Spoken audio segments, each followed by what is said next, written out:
रासोपाको सभापतिका हैसियतले मेरो आफ्नै हस्ताक्षर छ र यही सदनबाट नेपाली जनताले चुनेको सदनबाट उहाँ त्यो हस्ताक्षरसहित प्रधानमन्त्री हुनुभएको भन्ने कुरामा हामी निर्धक्क थियौँ, ढुक्क थियौँ। तर प्रधानमन्त्रीले त कहिले चाहिँ उहाँ 35,000 लडाकुको होइन 7,000 मात्र थियौँ भनिदिनुहुन्छ, कहिले 5,000 को जिम्मा भन्नुहुन्छ, कहिले कम्फर्टेबल भन्नुहुन्छ, कहिले सरकार नै अरूले बनाएको भन्नुहुन्छ।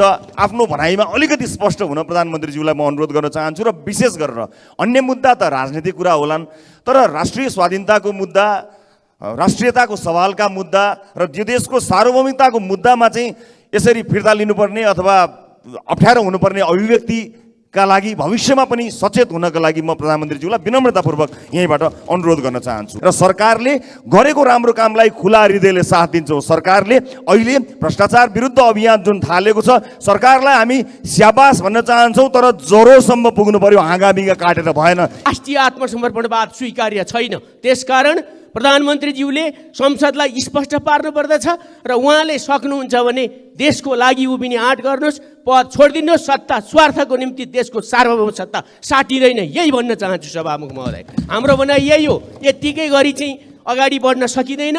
त्यसकारणले उहाँले संसदलाई, प्रतिपक्षलाई मात्रै होइन देशका जनताले प्रश्न उठाएका छन्, स्पष्ट पार्नुहोस्। सबभन्दा पहिला त यसभन्दा अघिल्लो 2 दिन अगाडि संसदमा जुन किसिमले रासोपालाई बाइपास गरेर आफ्ना कुराहरू राख्न दिइएन, हामी त्यसमा घोर आपत्ति जनाउन चाहन्छौँ। रासोपा प्रतिपक्षको भूमिकामा छ, तर रासोपाका प्रतिपक्षमा हुनुका पनि आफ्ना मुद्दाहरू छन्। त्यसकारण रासोपा अरू कुनै दलको मुद्दा होइन, आफ्ना मुद्दाहरूमा जो जनताका मुद्दा हुन् त्यस मुद्दामा उभिएको छ, आफ्नै स्वतन्त्र अस्तित्व साथ रासोपा उभिएको छ। यसबारेमा हिक्का होस् भन्ने कुरा म सम्मानित सदनलाई बताउन चाहन्छु, जसले गर्दा हामीले हाम्रा कुरा स्पष्ट राख्न पाएनौँ। हाम्रो कुरा राख्न नपाउँदै प्रमुख प्रतिपक्षले जे बोल्यो त्यसैलाई नै हाम्रै भाष्य हो भन्ने कुरा प्रमाणित गर्ने किसिमको जुन जालसाजीपूर्ण क्रियाकलाप भयो, हामीलाई त्यसमा आपत्ति छ। सम्मानित सभामुख महोदय मार्फत म यो कुरा प्रश्न गर्न चाहन्छु।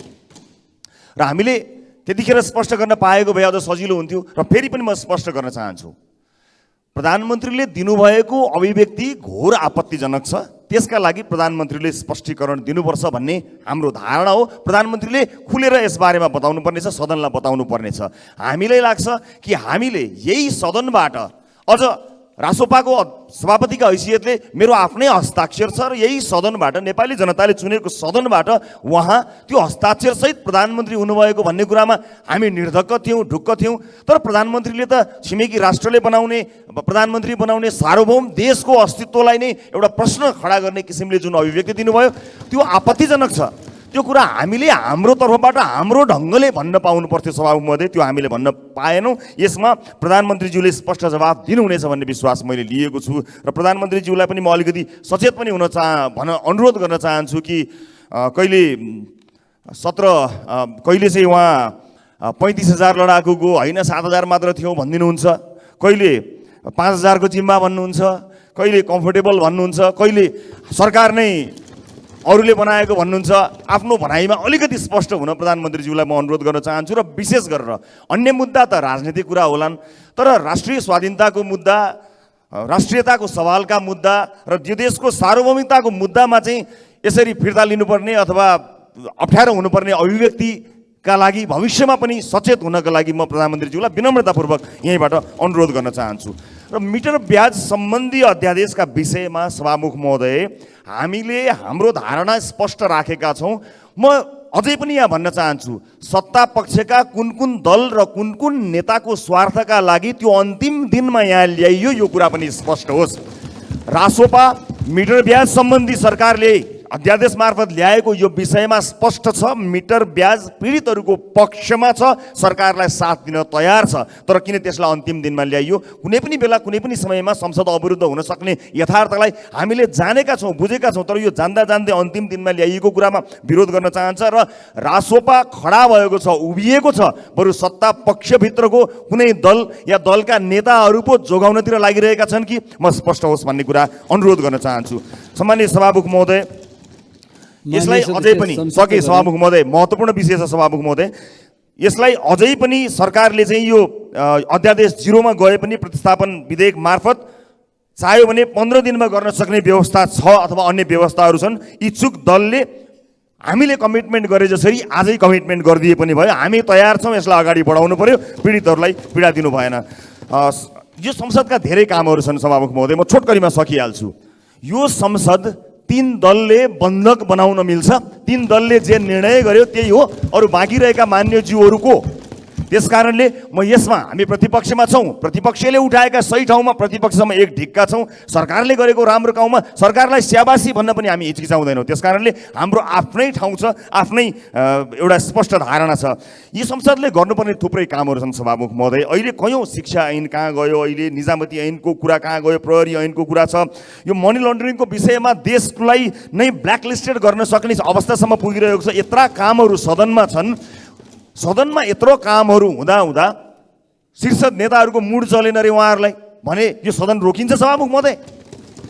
यो कदापि स्वीकार्य छैन सभामुख महोदय। जनताका मुद्दामा संसद रोकिन्छ भने रोकियोस्, तर नेताहरूको मुद्दामा, पार्टीका मुद्दामा संसद रोकिने कुरालाई रासोपा स्वीकार गर्दैन सभामुख महोदय। त्यसकारणले यो अत्यन्त जरुरी कुरा हो। संसदीय समितिहरू नभएर यस्तो धेरै अप्ठ्यारो परिरहेको अवस्थामा यसलाई गम्भीरतापूर्वक लिइयोस् र हाम्रै दलले 3वटा संसद यो सङ्कल्प प्रस्ताव समेत यहाँ दर्ता गरेको छ, त्यसमा पनि कहीँ कतै केही कारबाही भएको छैन। यो क्लोजिङको समय सभामुख महोदय, अहिले व्यापारीहरू यो असार मसान्तमा बैंकको ब्याज कसरी तिर्ने होला भनेर छटपटाइरहेको अवस्थामा उनका मुद्दा बोल्नुपर्ने छ। यहाँ कयौँ राजनीतिक कर्मीहरू, मैले निर्ममतापूर्वक भन्नुपर्ने हुन्छ, न व्यापार छ, न व्यवसाय छ, न जागिर गर्नुभएको छ, तै पनि सानको जिन्दगी बाँचिरहनु भएको छ। तर जसले व्यापार व्यवसाय जागिर गरेर बाँचेको छ, आज यो असार मसान्तमा बैंक ब्याज तिर्न नसकेर उहाँहरूको अवस्था दयनीय हुने अवस्थामा आएको छ। त्यसमा बोल्नु पर्दैन?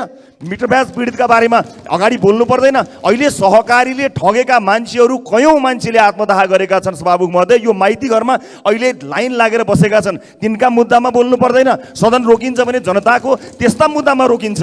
लाखौँ मान्छेहरूलाई पीडित बनाएर बाटो अवरुद्ध छ। यो आपतकालमा के तयारी गरिरहेको छ सरकारले, त्यसबारे अनभिज्ञ रहेर जति प्रतिवर्ती अहिले रोपाईँको समयमा सभामुख महोदय 30% पनि रोपाईँ भएको छैन, खाद्य सङ्कटको समस्या आएको छ। त्यस्ता विषयमा बोल्नु पर्दैन यो सदनमा? त्यसकारणले सभामुख महोदय, म गम्भीरतापूर्वक र विनम्रतापूर्वक अनुरोध गर्न चाहन्छु कि संसदको गरिमालाई केही दलहरूले आफ्नो जुङ्गाको लडाइँ बनाउनु हुँदैन।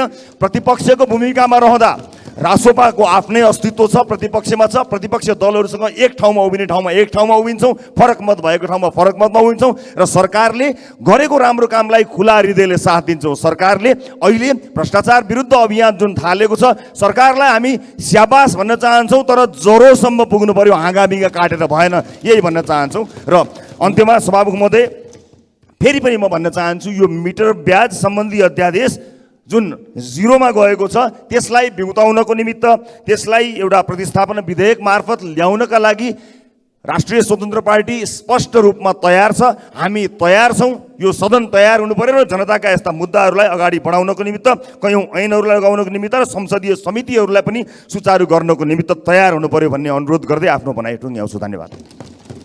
माननीय सदस्य श्री राजेन्द्र प्रसाद लिङ्गदेन, संक्षिप्तमा अभिव्यक्ति दिनुहोला। सभामुख महोदय, अवश्य संक्षिप्तमा आफ्नो कुरा राख्नेछु, तर सभामुख महोदय म ध्यान आकर्षण गर्न चाहन्छु कि यो संसदमा केही राजनीतिक दलहरू मात्रै छैनन्, थुप्रै राजनीतिक दलहरू छन् योचोटि र निर्णायक तहमा छन्।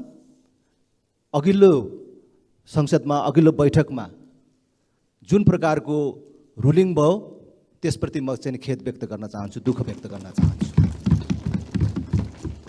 हामीले प्रधानमन्त्रीले एउटा पुस्तक विमोचनमा जे कुरा बोल्नु भएको थियो, प्रतिपक्षमा रहेका सबै राजनीतिक दलहरूले सामूहिक रूपमा त्यसको प्रतिवाद गरेका थियौँ र त्यसको स्पष्टीकरण माग गर्न चाहेका थियौँ।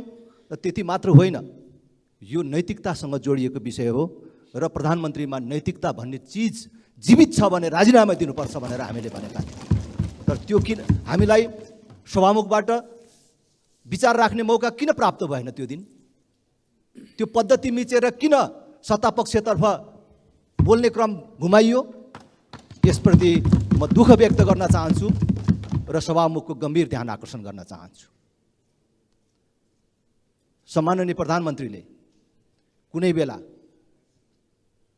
नेपालमा फलाना फलाना पार्टी मिलेर सरकार बनायो भने छिमेकीहरूको लागि कम्फर्टेबल हुन्छ भनेर भन्नुभएको थियो। त्यो सत्ता बाहिर हुनुहुन्थ्यो। त्यसमा हामीले राजनीतिक रूपमा टिप्पणी गर्ने बाहेक अर्को विषय थिएन। बाबुराम भट्टराईले सरकारबाट निस्केर भन्नुभयो चाबी त अर्कैतिर रहेछ, बाहिर रहेछ भनेर भन्नुभयो। हामीले नोटिसमा लिने विषय मात्रै थियो। तर अहिले बहालवाला प्रधानमन्त्रीले कुनै एउटा व्यक्तिलाई देखाएर मलाई प्रधानमन्त्री बनाउन उहाँ पटक पटक दिल्ली जानुभएको थियो भनेर भन्नु निसन्देह आपत्तिजनक विषय हो। यो सामान्य कुरा होइन। र फेरि पनि भन्छु, नैतिकता भन्ने चिज जीवित छ भने उहाँले राजीनामा दिनुपर्छ। यो दबाबले दिने कुरा, मागिने कुरा होइन। म यो सभालाई स्मरण गराउन चाहन्छु, अघिल्लो संसदमा कानुन मन्त्रीले, तत्कालीन कानुन मन्त्री शेरबहादुर तामाङले